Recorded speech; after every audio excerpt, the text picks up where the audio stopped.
ära ütle ei mitte millelegi. Jah. Et see, et sa saad esimese nii-öelda selle rea omal CV-sse juba, et saad Austraalias töö teinud, see teeb imesid.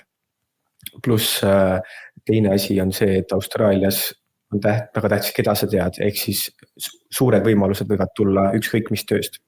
Eestlastele väga meeldib, on siis krein ehk teraviljahooaeg, veinikas ehk siis veinihooaeg ja cotton ehk siis puuviljahooaeg on siuke aasta ring, kus saab käia, aga need võib-olla on juba kohad, mis tahavad, et sul oleks eelnevalt Austraalias töökogemus.